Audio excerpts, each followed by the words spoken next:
Alô, bom dia, estamos de volta nesta sexta-feira, 9 de agosto de 2024. Sejam todos bem-vindos. Quero começar mandando um abraço para a Joana Dark Cavalcante, que tornou-se membro deste canal e pediu um abracito. Então está aí, um imenso abraço, Joana Dark Cavalcante, belíssimo nome, um beijo no coração. Muito obrigado pela companhia, muito obrigado pela membresia. Mas a Marisa Toledo também me pediu um abraço. Ela me escreveu dizendo: querido professor Beleia, assisto o seu canal todos os dias, aprendo muito sobre política e geopolítica. Você realmente é muito bom, muitíssimo obrigado. Mande um abracito para mim aqui no interior de Minas, Carangola, pois eu também sou membro do seu canal. Sim, é membro do canal há 1 ano e 5 meses. Muitíssimo obrigado pela companhia, Marisa Toledo. Um beijo no coração, um beijo a todos os mineiros. Muitíssimo obrigado pela força que vocês nos dão aí já há muito tempo, desde que eu comecei esse canal. Imenso abraço, Minas Gerais. Imenso abraço, Marisa Toledo. Meus amigos, a derrocada dos Estados Unidos, a decadência norte-americana não para de surpreender. Vejam só que interessante. O Gabinete de Orçamento do Congresso disse ontem, quinta-feira, que o déficit orçamentário federal foi de 1,5 trilhão. Isso só nos primeiros 10 meses do ano fiscal, que começou, o ano fiscal começa em outubro. Então, de outubro até julho, o déficit federal foi de 1,5 trilhão de dólares, mas restam ainda mais 2 meses para o ano fiscal. A Agência Orçamentária Federal projeta que até o final do ano fiscal de 2024, o déficit será de 2 trilhões de dólares. O déficit para o ano fiscal de 2023 foi de 1,7 trilhão. Mas o gabinete diz que as diferenças nos déficits daqueles anos podem ser atribuídas a mudanças de tempo no orçamento. Seja como for, comentário: estamos quase no fim do ano fiscal de 2024, e quando a maior parte da América está focada no momento da corrida na Casa Branca, abaixo da superfície, a saúde fiscal da nossa nação continua a piorar, disse Maya McGuinness, presidente do Comitê para a Responsabilidade Fiscal Federal.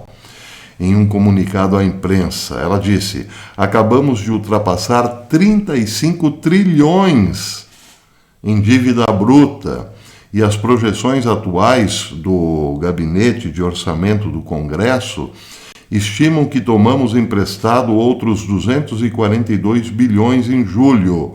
Ou seja, o governo federal está pegando emprestado 5 bilhões por dia nesse ano fiscal de 2024.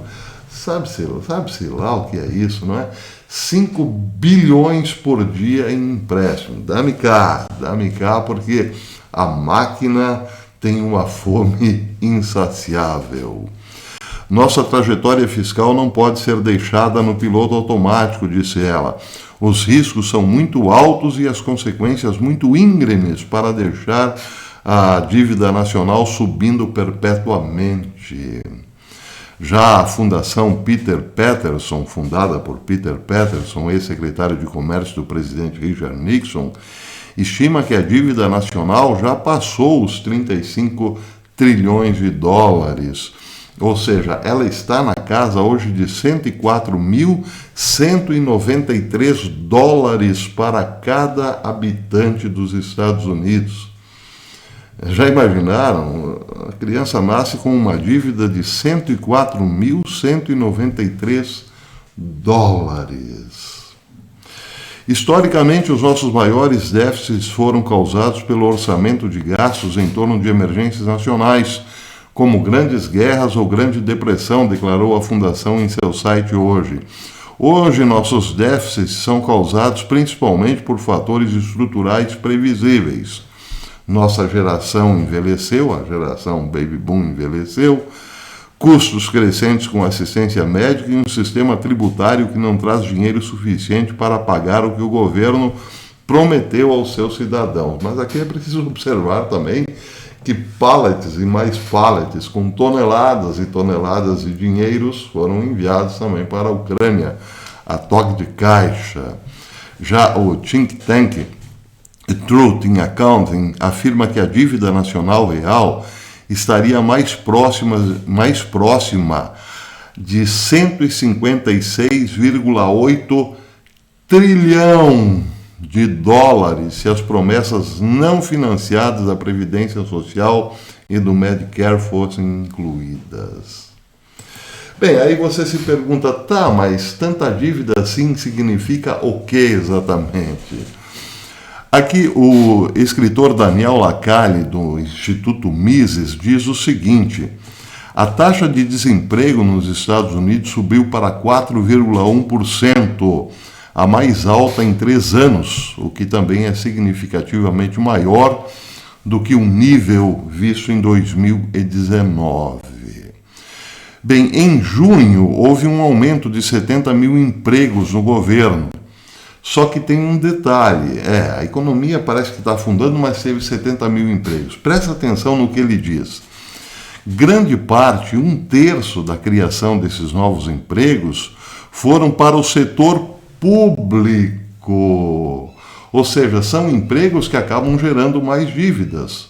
O setor público não gera riquezas, portanto, todo mundo sabe, é preciso tirar do bolso do contribuinte para pagar esses milhares de novos funcionários públicos. Aí você se pergunta, mas espera aí, nos Estados Unidos está acontecendo isso, o governo está inchando a máquina com funcionários públicos lá nos Estados Unidos, que todo mundo busca iniciativa privada porque vê perspectivas de enriquecimento e tal.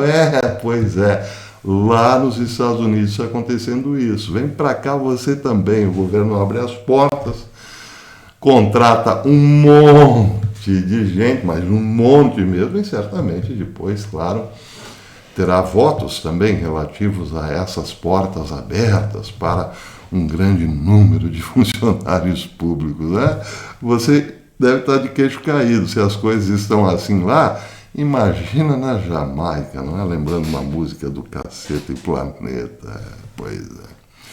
A inflação continua persistente, os cidadãos perderam mais de 24% do seu poder de compra desde 2019. Vou ler de novo. A inflação continua persistente, os cidadãos perderam mais de 24% do seu poder de compra desde 2019, com um crescimento salarial real negativo de 0,6% no período de janeiro de 2021 a junho de 2024.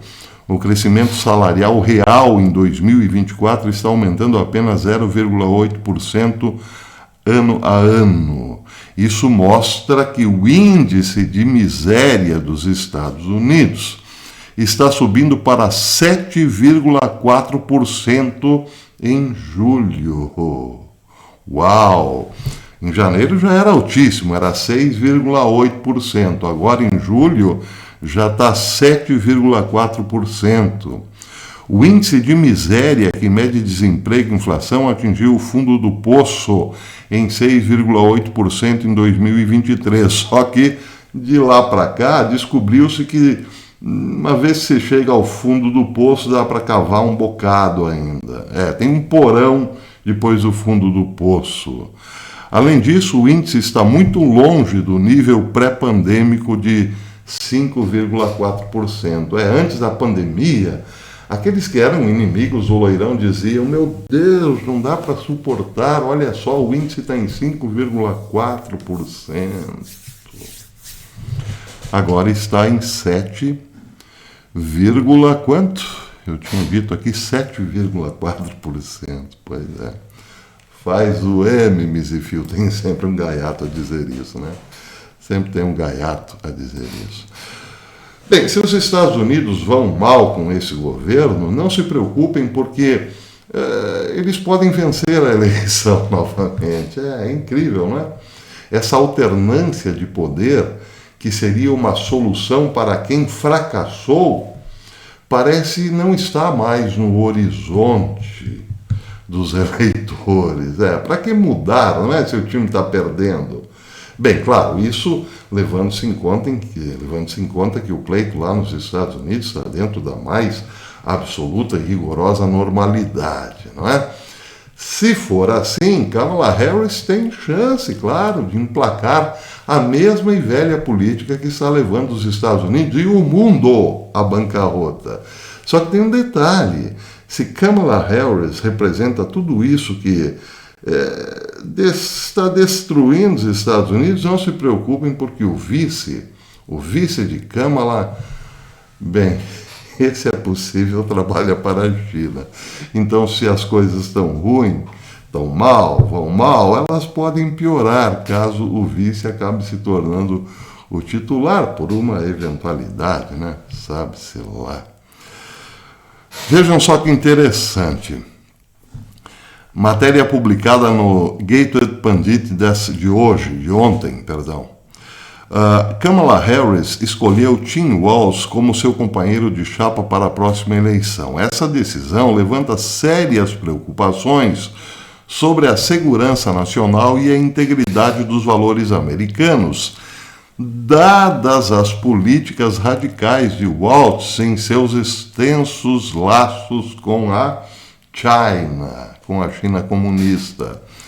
O repórter investigativo, Paul Sperry, descobriu recentemente um padrão perturbador no relacionamento de Walz com a China.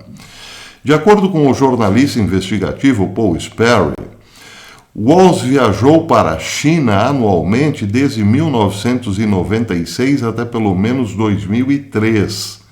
96 para 2000, 4 anos, depois mais 3, 7 anos, regularmente, voando todos os anos para a China.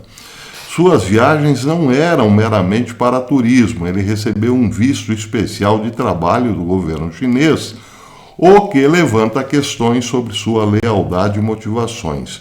Durante seu tempo na China, ele teria expressado uma profunda admiração pelo país de Xi Jinping. Sua paixão, aqui está entre aspas, pelo regime, é ainda mais ilustrada por sua escolha de passar a lua de mel na China e seu compromisso de longa data em promover intercâmbios estudantis entre a juventude americana e o Estado comunista.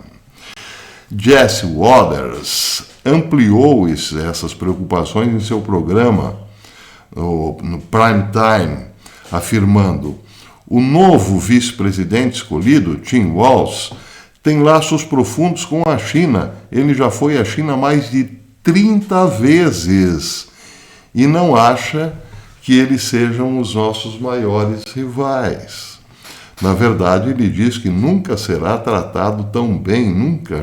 será tratado tão bem quanto foi na China. Ele até criou um programa para levar estudantes do ensino médio para a China todo verão por quase uma década. Segundo relatos, o governo chinês pagou por alguns deles.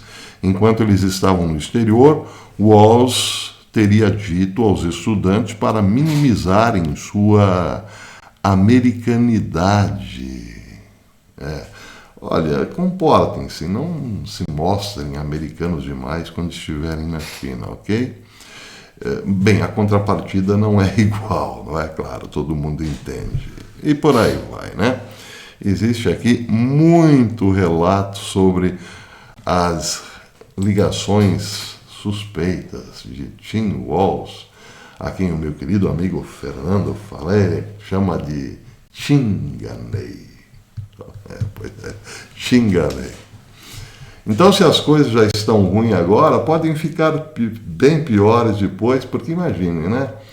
O homem da China na Casa Branca. Se bem que isso não seria muita novidade, porque as relações do Partido Comunista Chinês com Joe Biden também envolvem, digamos, questões bem sensíveis e polêmicas, não é? O computador de Hunter Biden, quem o diga, quer dizer, Hunter Thompson. Hunter Thompson foi um escritor e jornalista muito maluco nos anos 70. Ele é autor do célebre livro, se não me engano o nome, Las Vegas na Cabeça. Foi publicado no Brasil com o título Las Vegas na Cabeça. E foi interpretado no cinema por quem? Pelo rapaz que fez Edward Mãos de Tesoura, não é? Não me recordo o nome dele agora. Bom, enfim, fez também Piratas do Tietê, né? Não, melhor, Piratas do Caribe. Hoje está complicado. Se alguém lembrar o nome do ator, por gentileza, deixe aqui nos comentários. Para terminar, a Rússia intensificou significativamente a sua cooperação militar com o Irã em meio ao confronto da República Islâmica com Israel. Muitos dias já se passaram desde o assassinato do líder do Hamas, Ismail Haniyeh, por Israel em Teherã, com a região ainda no limite, aguardando uma provável grande resposta iraniana. O New York Times e outros confirmaram essa semana que a Rússia começou a entregar radares e equipamentos de defesa aérea, possivelmente incluindo componentes de mísseis antiaéreos S-400 aos iranianos. Isso pode ser visto como retribuição de Moscou para armar a Ucrânia pela América. Agora a Rússia está armando o principal inimigo da América, ou seja, inimigo da América e de Israel, no Oriente Médio, ou seja, uma vingança, por assim dizer, de Vladimir Putin. Os Estados Unidos armaram a Ucrânia, pois eu armarei o Irã. Embora a reportagem do New York Times não tenha especificado precisamente quais armas ou equipamentos de defesa estão sendo entregues, autoridades iranianas há muito buscam seu sistema de defesa aérea S-400. A reportagem do Times não disse quais equipamentos o Irã havia solicitado da Rússia ou o que havia sido entregue, observou a mídia israelense sobre a reportagem. O Irã já tem alguns sistemas de defesa aérea S-300 de fabricação russa, embora Moscou agora tenha o sistema mais avançado, o S-400, bem mais avançado, aliás.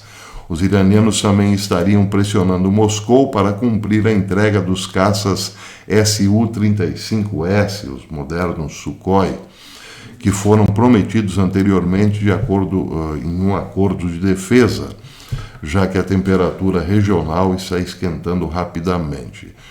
Moscou provavelmente se sente obrigada a fornecer os Su-35S ao Irã, dadas as transferências significativas de drones iranianos que recebeu ao longo da guerra da Ucrânia. O Irã auxiliou fortemente as forças russas e agora a Rússia está rapidamente vindo em auxílio do Irã. Ou seja, tudo aquilo que as escrituras sagradas falavam sobre um grande cerco a Israel, principalmente na profecia de Ezequiel, onde há nomes, por assim dizer, mais detalhado, vê-se uma união de Rússia, Irã e Turquia, entre outros, claro, contra Israel. Pois é, parece que isso está se confirmando na prática. A Rússia, numa deflagração, uma guerra no Oriente Médio, claro, será a grande força, o grande músculo por trás, provavelmente de Turquia, mas certamente do Irã, sem falar na Síria, evidentemente. Então, teríamos, nesse caso, no Oriente Médio, uma guerra entre Israel e Estados Unidos contra Rússia e os inimigos de Israel mais próximos, como Irã e Turquia, que na Bíblia significa togar, na linguagem bíblica antiga. Pois parece nada de novo em relação a isso. Daí porque os judeus sempre disseram que o perigo vinha do norte de Jerusalém. Se apontar de Jerusalém para o norte, se dará exatamente nas proximidades de Moscou, Mozok, né, como está em Ezequiel. Curiosidades, para quem tem fé, nenhuma novidade. Para quem não tem, procure investigar aí, porque as coisas realmente estão muito próximas de acontecer, no sentido profético, por assim dizer. Bem, por enquanto é isso, vou ficando por aqui. Se você gostou desse vídeo, deixe o seu like e, se possível, compartilhe aí os nossos conteúdos para que chegue a mais pessoas. Até amanhã, se Deus quiser.